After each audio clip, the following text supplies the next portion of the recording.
وہ مسجد کی صفائی کرنے کی وجہ سے. اور حدیث کے اندر باقاعدہ یہ لفظ ذکر کرنے کا مقصد بھی یہ ہے، التی کانت تقم المسجد، جو مسجد کی صفائی وغیرہ کرتی تھی، یعنی جھاڑو وغیرہ کرتی تھی مسجد کو، اس کے اندر گند وغیرہ اٹھاتی تھی. تو مطلب یہ کہ یہ ذکر کرنے کا مقصد بھی یہی ہے کہ مسجد کی صفائی کرنا بڑا افضل عمل ہے، مسجد کی صفائی کرنا بڑا افضل اور بہترین عمل ہے. اور نبی علیہ السلام کی ایک حدیث بھی ہے، اگرچہ اس میں کلام ہے،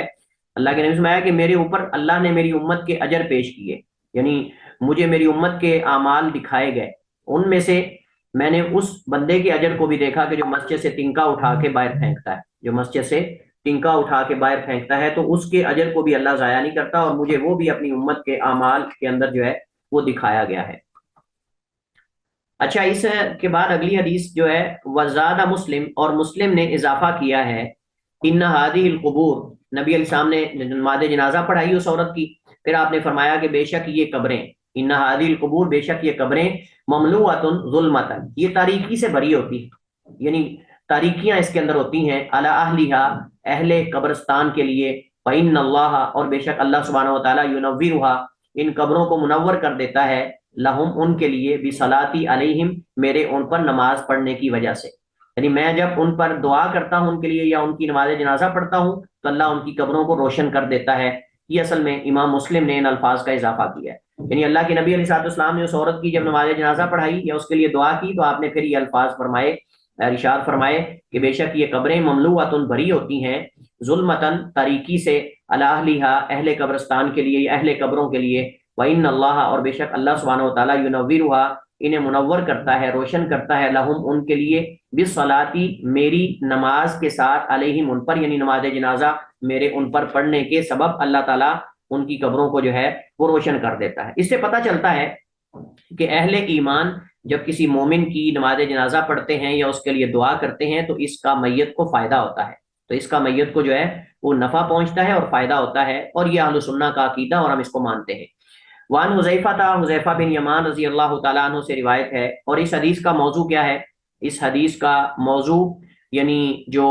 ماتم کرنا ہے، جزا فضا کرنا ہے، چلانا ہے کسی میت کے اعلان کرنے کے بارے میں، میت کے اعلان کرنے کے بارے میں ہے، کہ اس کی وفات کے بارے میں اعلان کرنا. حضرت حذیفہ بن یمان روایت کرتے ہیں، فرماتے ہیں بے شک نبی علیہ السلام کانا ینہا، آپ منع فرماتے تھے، ان النعی، موت کا اعلان کرنے کا یا کسی کے موت کی خبر دینے کا. صحیح بات یہ ہے کہ یہ حدیث ضعیف ہے، صحیح بات یہ ہے کہ یہ حدیث جو ہے وہ ضعیف ہے، اور اس کے ضعیف ہونے کی جو ہے وہ دو وجوہات ہیں. اس میں ایک تو یہ ہے کہ حبیب بن سلیم راوی ہے، حبیب بن سلیم راوی جو کہ مقبول ہے، اور مقبول درجے کے راوی کی روایت جو ہے وہ صحت اور ضعف کے درمیان ہوتی ہے، صحت اور ضعف کے درمیان ہوتی ہے. اگر اس کی کوئی مطابقت مل جائے تو حدیث صحیح ہو جاتی ہے، وگرنہ وہ حدیث جو ہے وہ ضعیف ہوتی ہے. اور اسی طرح اس حدیث کے اندر جو ہے وہ اختلاف بھی پایا جاتا ہے کہ یہ حدیث جو ہے وہ آنے والی حدیث کے خلاف ہے، آنے والی حدیث یعنی جو اس کے بعد حدیث آ رہی ہے اس کے خلاف ہے. اللہ کے نبی صلی اللہ علیہ وسلم نے نجاشی کی وفات کا اعلان کیا تھا، اللہ کے نبی صلی اللہ علیہ وسلم نے حضرت جعفر طیار کی وفات کا اعلان کیا تھا، اور آپ نے جو شہداء جنگ موتا کے اندر جو شہید ہوئے تھے، آپ نے ان کی وفات کا، شہادت کا اعلان کیا تھا. اور تو اس سے پتہ چلتا ہے کہ یہ حدیث ایک تو صحیح احادیث کے خلاف ہے، اور دوسرا یہ ہے کہ اس حدیث کے اندر حبیب بن سلیم راوی ہے جس میں جو ہے وہ کلام ہے. اور اس کا ایک شاہد ہے حضرت عبداللہ بن مسعود کی حدیث سے، ایاکم والنعی فإن النعی من عمل الجاہلیہ، کہ تم اعلان کرنے سے بچو کیونکہ اعلان کرنا کسی فوت شدہ کا یہ جاہلیت کا عمل ہے. یہ حدیث بھی ضعیف ہے اور سخت ضعیف ہے، کیونکہ اس میں ابو حمزہ میمون العور راوی ہے جو کہ ضعیف ہے. لہذا حدیث کا جو شاہد ہے وہ بھی ضعیف ہے، اور حدیث بذات خود بھی ضعیف ہے، اور اس کے مطابق بھی نہیں ہے اس راوی کی جس کو ہم نے ذکر کیا، حبیب بن سلیم یا سلیم. لہذا حدیث جو ہے وہ ضعیف ہے. حضرت ابو ہریرہ کی حدیث جو ہے پہلی حدیث کے خلاف ہے، جو پہلی حدیث ہم نے پڑھی ہے جو ضعیف ہے، یہ حدیث اس کے خلاف، اور یہ حدیث بخاری مسلم کی ہے. اس میں اللہ کے نبی نے اعلان کیا ہے فوت ہونے والے نجاشی کا. وعن ابی ہریرہ، ابو ہریرہ رضی اللہ تعالیٰ عنہ سے روایت ہے، وہ بیان کرتے ہیں بے شک نبی علیہ السلام نے نعان نجاشیہ، اپنے اعلان کیا نجاشی کا، فی الیوم، اس دن، الذی مات فی، جس میں وہ فوت ہوا تھا، جس میں نجاشی فوت ہوا. نجاشی کون تھا؟ حبشہ کا بادشاہ تھا. نجاشی حبشہ کا بادشاہ تھا جس نے مسلمانوں کے ساتھ خیر خائی کی تھی، ہجرت کرنے والوں کے ساتھ اس نے سلوک کیا تھا، اور اس کا نام تھا اسحمہ. اس کا نام تھا اسحما، امزہ صاد ہا میم گولتا، اسحما اس کا نام تھا نجاشی کا۔ تو یہ جب فوت ہوا تو اللہ کے نبی علیہ السلام کو جبریل نے فوراً خبر دے دی۔ جب یہ فوت ہوا اور اس کی وفات کی تاریخ جو ہے یہ 9 ہجری ہے، رجب کا مہینہ تھا اور 9 ہجری تھی جب یہ نجاشی فوت ہوا۔ تو اللہ کے نبی علیہ السلام کو فوراً جبریل نے آ کر خبر دے دی تھی کہ نجاشی فوت ہو گیا ہے، لہٰذا اس کی نماز جنازہ پڑھو۔ تو نبی علیہ السلام نے صحابہ میں اعلان کیا فی الیوم، اس دن الذی مات فی، جس میں آپ فوت ہوئے، اور یہ نبی علیہ السلام کا معجزہ ہے اور یہ اللہ کے نبی علیہ السلام کی نبوت کے دلائل میں سے دلیل ہے۔ وخرج بہم الی المصلی، اور اللہ کے نبی علیہ السلام صحابہ کو لے کر جنازگاہ کی طرف گئے، جو عیدگاہ بھی تھی اور جنازگاہ بھی تھی، آپ وہاں گئے۔ فصف بہم، اور آپ نے ان کی صفیں بنائی، صحابہ کرام کی صف بندی کی۔ وکبر، اور آپ نے تکبیر کہی، علیہ اس پر، اربعن 4، اس پر 4 تکبیریں کہیں اللہ کے نبی علیہ السلام نے، یعنی نماز جنازہ کے اندر آپ نے جو معروف 4 تکبیریں ہیں وہ آپ نے کہیں اور آپ نے اس کی نماز جنازہ پڑھائی۔ اور یہ نماز جنازہ جو ہے وہ غیبی تھی، یعنی غائبانہ نماز جنازہ۔ بعض کہتے ہیں کہ جی یہ نجاشی کے ساتھ خاص تھا، بعض کہتے ہیں کہ یہ نجاشی کے ساتھ خاص تھا، اس کی وجہ یہ ہے کہ اس پر وہاں کسی نے نماز جنازہ نہیں پڑھی تھی، اس وجہ سے اللہ کے نبی علیہ السلام نے جو ہے اس کی نماز جنازہ پڑھی۔ لیکن ہم کہتے ہیں یہ کیسے ہو سکتا ہے کہ کسی ملک کا بادشاہ جو ہے وہ فوت ہو اور وہ بادشاہ مسلمان ہو اور اس کے ساتھ کوئی اور مسلمان ہی نہ ہو؟ یہ کیسے ہو سکتا ہے؟ یعنی ایک ملک کا بادشاہ مسلمان ہو جائے اور اس کے ساتھ کوئی اور مسلمان ہی نہ ہو، یعنی سارے عیسائی رہیں، یہ کیسے ہو سکتا ہے؟ اور وہ مسلمان، یعنی اس نے اپنے اسلام کا اعلان کیا تھا باقاعدہ نجاشی نے۔ تو اعلانیہ اگر ملک کا بادشاہ مسلمان ہو جائے اور وہ کئی سالوں تک حکومت بھی کرے تو کیسے ہو سکتا ہے کہ وہاں کوئی اور مسلمان ہی نہیں تھا حبشہ میں؟ تو یہ صحیح نہیں۔ صحیح بات یہ ہے کہ اللہ کے نبی علیہ السلام نے نجاشی کو اہمیت دینے کے لیے، نجاشی نے چونکہ مسلمانوں کے ساتھ احسان کیا تھا تو اللہ کے نبی علیہ السلام نے اس احسان کا بدلہ دینے کے لیے اللہ کے نبی علیہ السلام نے جو ہے اس نجاشی کی جو ہے وہ غائبانہ نماز جنازہ پڑھائی ہے۔ اس حدیث کے اندر میت کے فوت ہونے کا اعلان کرنے کا بیان ہے، اور اعلان کرنے کا مقصد کیا ہوتا ہے؟ اعلان کرنے کا مقصد خبر دینا ہے تاکہ لوگ اس کی نماز جنازہ پڑھیں، اس کے لیے دعا کریں، اور اگر کسی کا کوئی لین دین ہے اس کے ساتھ تو وہ اس کے ساتھ اس کے ورثاء کے ساتھ کیا جائے، قرض وغیرہ دیگر معاملات، یہ مقصد ہوتا ہے اصل میں۔ اس سے متعلق کئی احکام ہے اصل میں اعلان سے متعلق، ٹھیک ہے، یہ اصل میں مقصد ہے۔ اچھا، اس حدیث کے اندر جو ہے وہ ہم نے جیسے کہا کہ غائبانہ نماز جنازہ پڑھنے کے جواز کا بیان ہے۔ اللہ کے نبی علیہ السلام کا معجزہ ہے کہ اللہ کے نبی علیہ السلام کو جو ہی نجاشی کی وفات ہوئی، اللہ کے نبی صلی اللہ علیہ وسلم کو فوراً جبریل نے بتا دیا اور آپ نے صحابہ کو خبر دے دی۔ حالانکہ آپ جانتے ہیں کہ نجاشی اور جو ہے وہ نبی علیہ السلام کے درمیان اس وقت 1 مہینے کی مسافت تھی۔ کتنی مسافت تھی؟ حبشہ اور مدینہ سے 1 مہینے کی مسافت پر نجاشی فوت ہوا ہے۔ لیکن اللہ کے نبی علیہ السلام کو اس دور کے اندر کوئی فون نہیں تھے، کوئی تیز سواریاں بھی نہیں تھیں اس طرح کی، لیکن آپ کو فوراً بتا دیا گیا جس دن وہ فوت ہوا ہے۔ یہ اللہ کے نبی کا معجزہ ہے۔ اس حدیث کے اندر پتہ چلتا ہے کہ نماز کے اندر، نماز جنازہ کے اندر صفیں بنانی چاہیے، اور اسی طرح جو ہے اس میں نجاشی کی فضیلت ہے، اس میں نجاشی کی فضیلت ہے کہ اللہ کے نبی علیہ السلام نے اس کی غائبانہ نماز جنازہ پڑھائی، اور یہ فضیلت پہ دلالت کرتا ہے کہ وہ ایک بہت عظیم انسان تھا۔ اور عظیم کیوں نہ ہو کہ جس نے اس وقت مسلمانوں کو جگہ دی کہ جب ان کے اوپر جو ہے مکہ کو تنگ کر دیا گیا اور ان کو تکلیفیں دی گئی، اذیتیں دی گئی، لیکن اس شخص نے مسلمانوں کے ساتھ خیر خواہی کی اور اپنا ملک ان کے لیے جو ہے وہ ان کے لیے اس کے دروازے کھولے اور ان پر جو ہے مختلف قسم کے احسانات کیے، تو یقیناً یہ شخص جو ہے وہ عزت اور تکریم کا مستحق تھا۔ حضرت عبداللہ بن عباس رضی اللہ عنہما روایت کرتے ہیں، فرماتے ہیں میں نے اللہ کے نبی علیہ السلام سے سنا، یقول، آپ فرما رہے تھے، ما من رجل مسلم یموت، جو کوئی بھی مسلمان جو ہے وہ فوت ہوتا ہے۔ اس سے پتہ چلتا ہے کہ مسلمان کی نماز جنازہ میں کثرت ہونی چاہیے، جتنے زیادہ مسلمان ہوں اتنا زیادہ اس کو فائدہ ہو، جتنے زیادہ جنازے میں شریک ہوں لوگ اتنا زیادہ، اور یہی اصل میں اعلان کا مقصد ہے۔ آپ دیکھیں حافظ ابن حجر نے کس مناسبت سے اس حدیث کو ذکر کیا ہے، تاکہ بتایا جائے کہ اعلان کرنے کا کسی کی وفات کا مقصد کیا ہوتا ہے، تاکہ زیادہ سے زیادہ اہل ایمان اس کی نماز جنازہ میں شریک ہو۔ تو عبداللہ بن عباس فرماتے ہیں نبی علیہ السلام سے میں نے سنا، آپ فرما رہے تھے، ما من رجل مسلم یموت، جو کوئی مسلمان آدمی بھی فوت ہوتا ہے، فیقوم علی جنازتہ، تو اس کی نماز جنازہ پر کھڑے ہوتے ہیں 40 رجلا، 40 آدمی، یعنی اس کی نماز جنازہ پڑھنے والے 40 آدمی ہوتے ہیں، لا یشرکون باللہ شیئا، وہ اللہ کے ساتھ کچھ شرک کرنے والے نہ ہوں، یہ شرط ہے، مشرک نہ ہوں، اہل توحید ہوں۔